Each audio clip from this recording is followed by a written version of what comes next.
Hello, my friends. Mrs. McBride here, coming to you straight from my kitchen table. What we're talking about today is really two things. I have some quick notes on how to convert between linear and angular quantities, and then I want to do some work on rotational inertia, which is where we ended on Friday. And remember, on Friday we were taking a look at page 227 and looking at the different shapes and what their rotational inertia is. So that's sort of where we're headed. What you're going to need today is just your notes and a calculator. All right, so first thing, if we're converting linear quantities to angular quantities,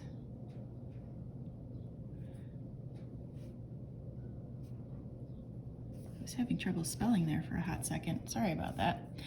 Okay, so when we're converting linear to angular, in the same way that we can convert all quantities rotational to linear, remember, like we were saying, all right, we know that velocity is really omega, and we know that distance we're going to call theta, and we know that acceleration we're going to call fish, right? So there is a conversion though, and maybe you remember this from math. Have you ever seen the equation S equals theta r? If you have, this is how you would convert, we call this arc length,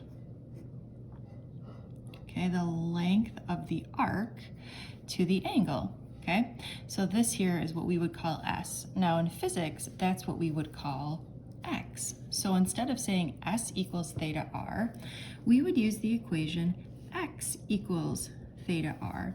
And this is just our way of converting between these two things.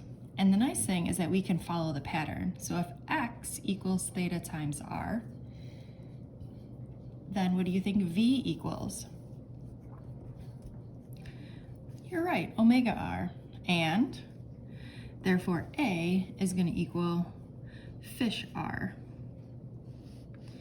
And I will say this is the one that we're going to use the most often, the one down here, and we're going to use that tomorrow in class. And last thing I wanted to say was, in terms of this, we also talked about some centripetal acceleration, and I'm sure you remember that centripetal acceleration is equal to v squared over r. Well, we can convert this v into omega r squared divided by r, or omega squared r squared over r, and get that we can also write the equation that the centripetal acceleration for something is equal to omega squared r.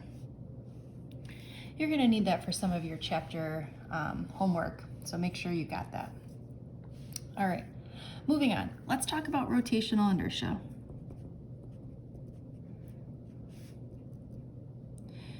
And again, if I said you had a lot of inertia, I would really be calling you fat, okay? So this is really like rotational mass.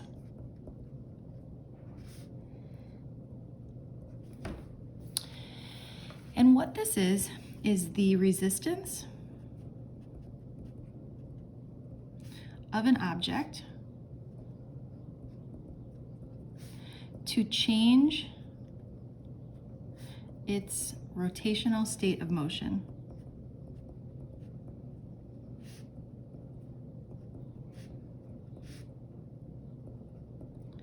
And there's two things that we can really say here. If you have a large rotational inertia,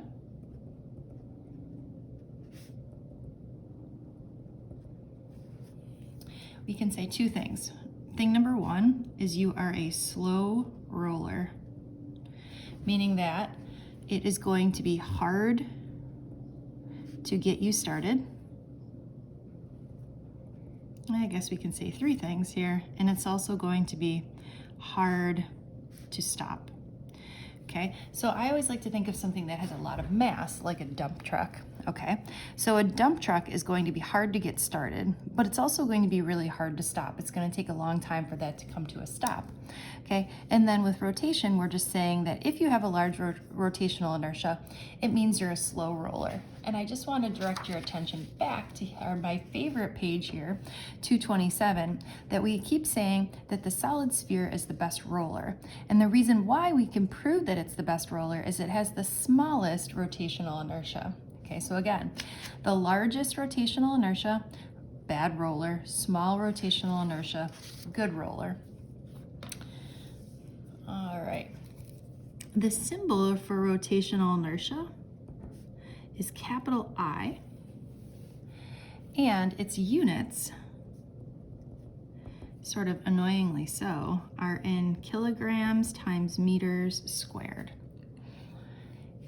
And there's a bunch of different formulas that we can use, and we're going to practice these. So I'm going to want you to write a bunch of different things down here. So the first formula that I think that is most useful is if we want to find the I for a particle. Now, what's the difference between a particle and a sphere?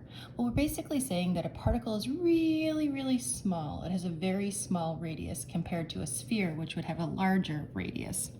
Okay, so the rotational inertia of a particle is mr squared. So basically take the mass of the particle times its radius squared. And we're going to use that a lot, all right? The other thing that you can write down is there's a bunch that are really common, okay? So for example, I always write down the solid sphere. Now they have to give you these on the AP exam, but this is just, sort of as an FYI. Okay, so you don't ever have to memorize this, but there are things that are good to memorize, like the solid sphere is the best roller, okay? The other thing that we're gonna talk about, probably not as much today, but in the future, okay, is a thin rod. Thin rod, okay? A thin rod is just like what it sounds like, a thin rod. Gosh, I wish they had a better name for it, but it is what it is. Okay, a thin rod has a rotational inertia of 1/12 ml squared. Okay, and if we look back at my favorite page here, here's my friend, the thin rod, and it has a rotational inertia of 1/12 ml squared. And right now it's rotating right through its center, so it looks sort of like a fan blade. All right, and last but not least, this is the official way to find the rotational inertia, is using a little calculus. So it's saying if you take the integral of r squared with respect to the mass, you will find the rotational inertia. Okay? Let me add one more thing.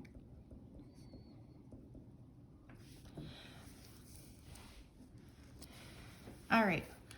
The rest of this I would like to do is some problems. So let's do a couple of problems. Here we go. Problem number 1. Let's say, for example, you have something that's being rotated at this point, okay? And here I have a particle, keyword particle of mass m, that's a length L from the center.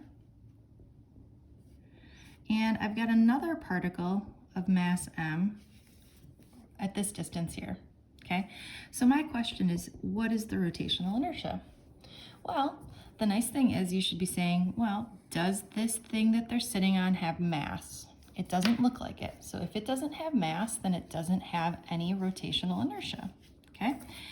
So we can just say that what we really have is just two particles. So I have mr squared for the first particle, and I also have mr squared for the second particle. Or, in my case here, it's not r. R is going to be the distance from the object to the turning point. Okay, so again, r is the distance from object to turning point.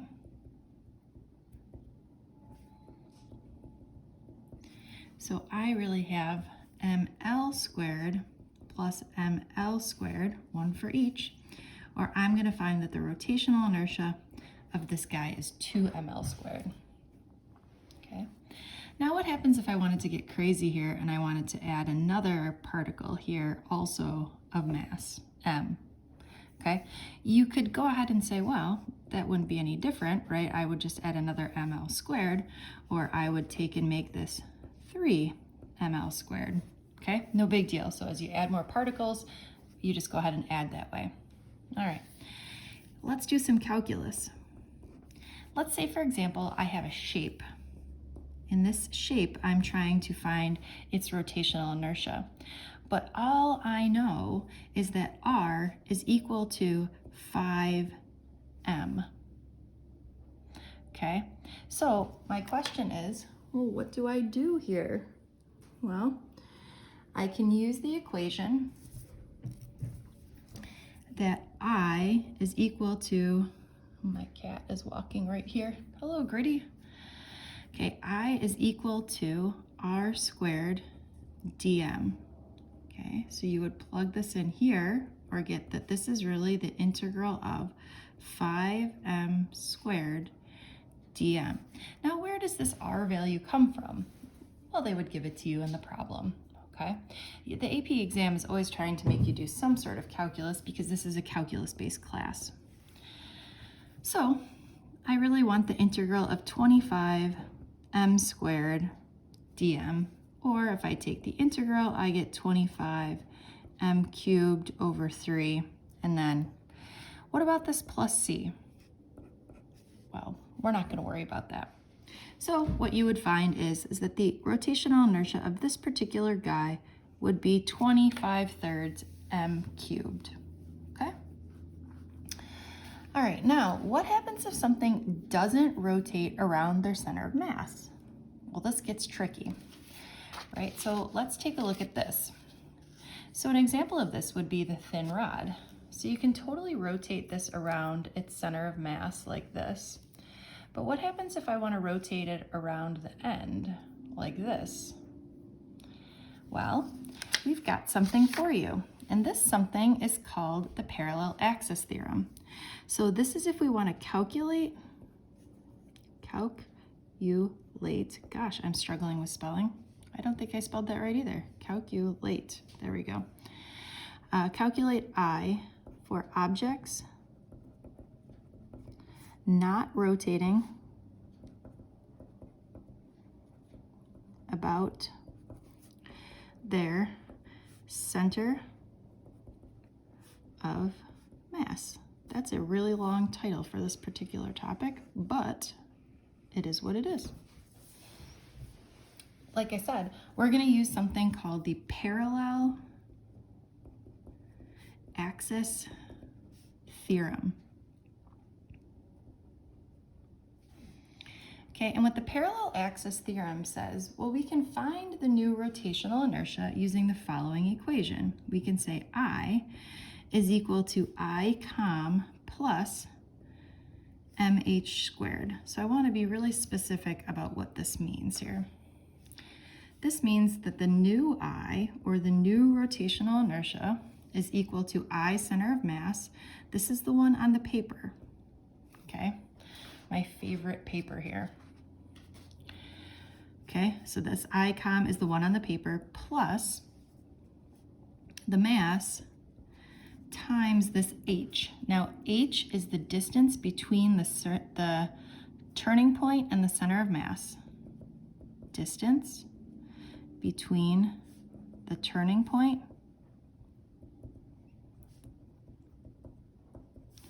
and center of mass. That's what that h value is. And if you're going to mess something up, it's probably going to be that.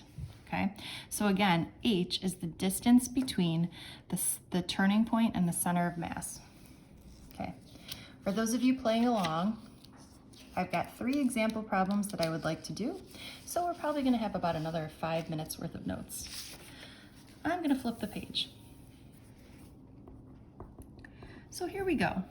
So let's say, for example, I have a thin rod that's rotating about its end. So again, I'm going to have something that looks like this, where it's going to be rotating about its end, okay?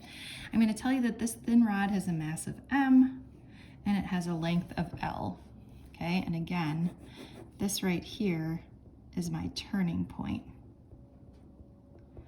okay? So if I look at my paper here, I don't have a picture for a thin rod rotating about its end. So what I have to do is I have to take the one that I have, I, center of mass, or ICOM, and I'm going to use the parallel axis theorem to calculate. So I'm going to use I equals ICOM plus MH squared. So the one on the paper, that's my ICOM, tells me that I is equal to 1/12 ml squared. So I've got 1/12 ml squared plus the mass, and now h. Well, again, remember, h is the distance between the center of mass and the turning point. So this right here is h. So what is h in our particular case? I hope you're saying L/2 squared, okay? This is where the physics goes, and there's some math required, a little bit of fractioning. Who likes to fraction? I can see you guys all raising your hand at home, okay? So quick side note here, if I have L/2 squared, what this really gives me is L squared over 4, right? Because I'm going to square top and bottom. Or this is going to give me 1/4 L squared. So I'm going to write it that way, so it sort of matches the look of this particular one. So I'm going to write out 1/4 ml squared. Now, you could leave it this way, but all the cool kids are going to put this in standard form. So I'm going to say, well, what is 1/12 plus 1/4? Okay, 0.333333, or I know that 0.3333 is 1/3 ml squared. All right, let's take a look at another one. Let's say, for example, now I've got a hollow sphere.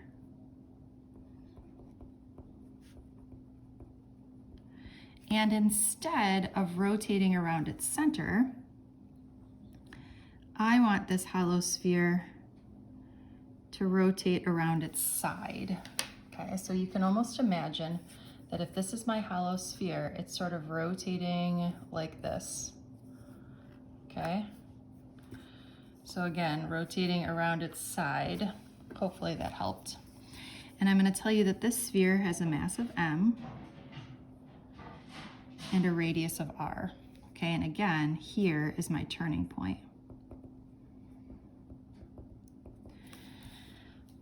So I go back to my sheet. Let's look up what is the rotational inertia of a hollow sphere. What do we got here?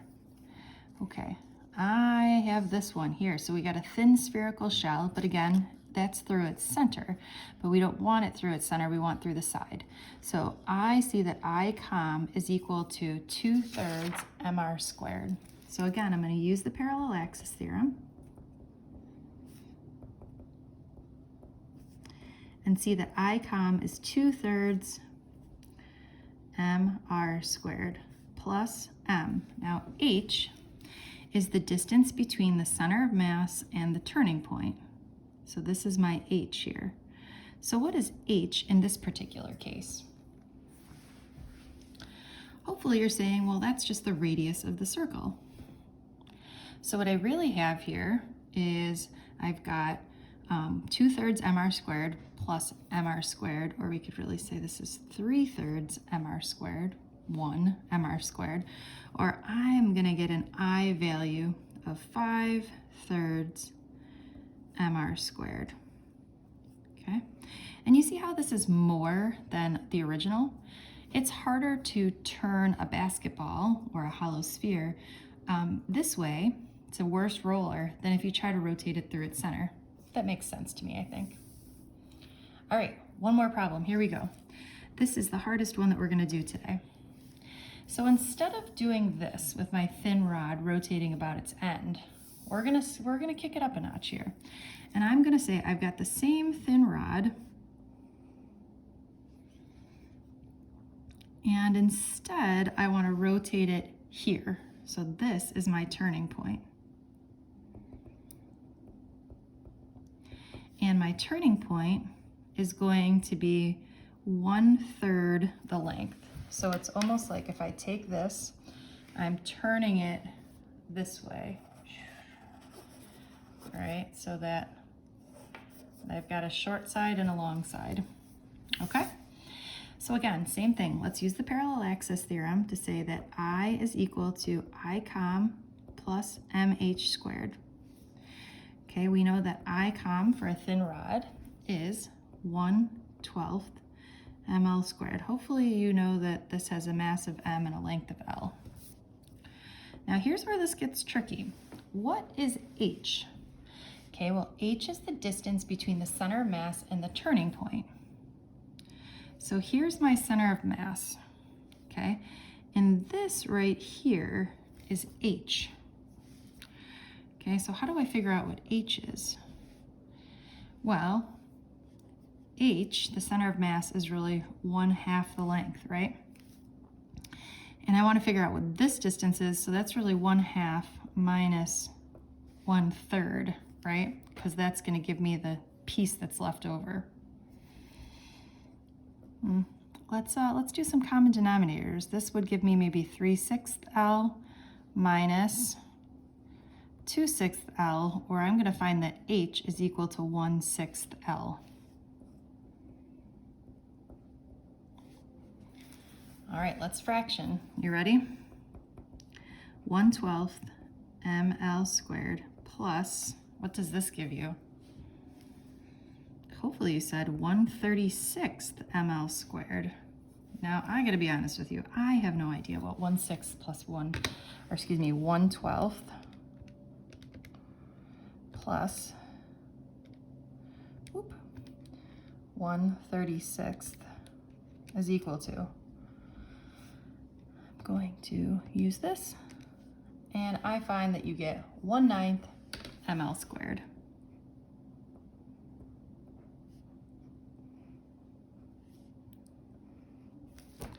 All right.